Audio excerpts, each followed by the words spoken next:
I was reading this quote by J.C. Ryle. It makes a lot of sense. Check this out.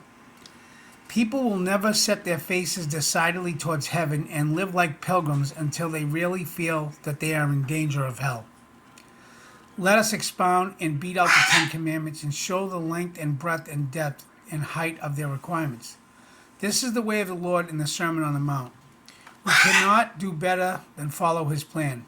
We may depend on it. Men will never come to Jesus and stay with Jesus and live for Jesus unless they really know why they are to come and what is their need.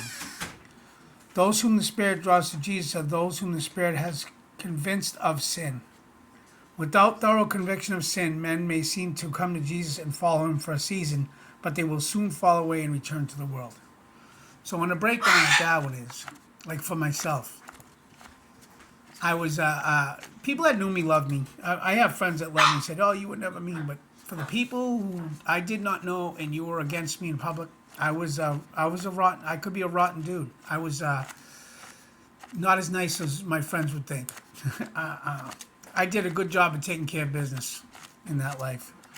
And to me, there was nothing nice. There was nothing better than giving somebody a beating. It made me feel so good inside.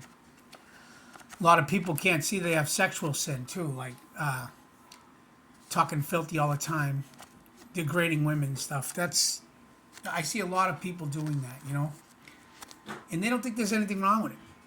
Now, it's hard to come to Christ if you think your life is good enough and you're doing good, you're a good person, that's good enough. Those are the people that'll never see Christ, because I tell this, I say this to my congregation. I did steal this from Ray Comfort.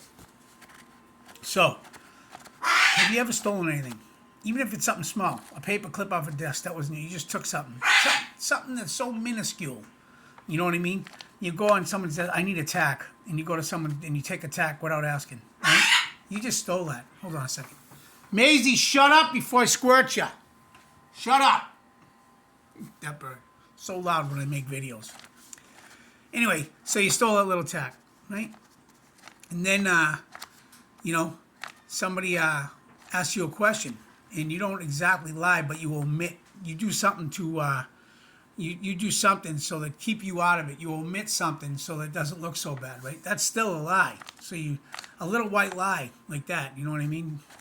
And then I like to use this one the best. You wake up in the morning. You don't even gotta say a word. Sit up on your bed. You look out the window.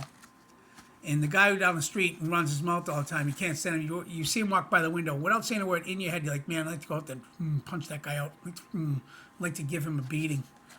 When you think like that, God considers that murder in his eyes, right? And then you're sitting in the same. Now that guy goes by. Now your next door neighbor Cindy, who's very beautiful, comes walking by with a two-piece bikini on, everything hanging out, and you're staring at her, and your mind goes right into lust. And you're thinking about what you'd like to do to that, and you're married. In God's eyes, you just committed adultery.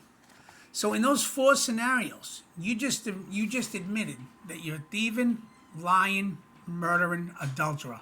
You broke 4 commandments. Bang, right there. And you didn't even say a word in the last 2 commandments.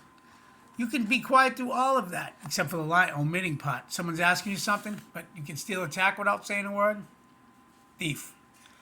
Lust over a woman, adultery. Murder, thinking about beating somebody up, like they throw a beating, murder. And then omitting something. And within in a 2-minute span, you can commit 4 sins. So the point to be in all this is, you have to see that you're a sinner. A lot of people go, I ain't a sinner, I don't sin. I go, but we're all sinners. And I say this in a lot of my videos. You can sin less, but you'll never be sinless. It's impossible. Jesus died on the cross because we're useless. Jesus died on the cross because our best is filthy rags in his eyes. We'll always be sinners. There's no way in heck we could have ever kept the 10 Commandments. There is no way. There's nobody in the world that can do it. There was one sinless person, and that was Jesus Christ.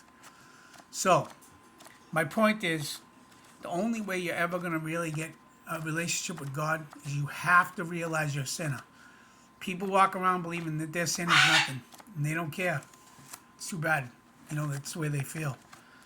So, we need to tell people what I just told you. Show them through the 10 Commandments how easy it is to sin.